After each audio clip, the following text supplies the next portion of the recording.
Сәлеметсіздер ме балақайлар? Қазақ тілі сабағын бастаймыз.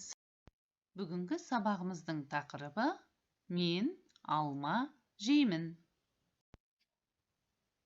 Бірінші тапсырма. Тыңда, қайтала. Мен алма жеймін. Алма дәмді.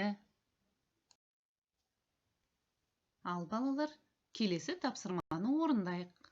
Екінші тапсырма. Сұраққа жауап бер. Сен не жейсің? Не дәмді? Мен алмұрт жеймін. Алмұрт өте дәмді.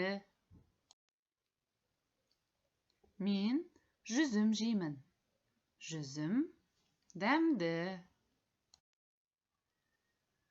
Ал мен алма жеймін. Алма өте дәмді.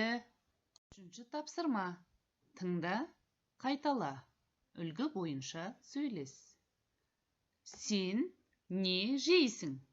Мен алма жеймін. Алма дәмді. Сен не жейсің? Төртінші тапсырма. Сана, боя. Қанекей балалар, мына берілген суретті бояймыз.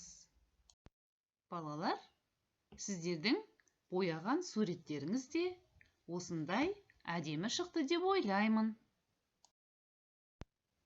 Ал балалар, қолымыз шаршап қалған шығар. Қанекей, сергіту сәтін ұйымдастырайық.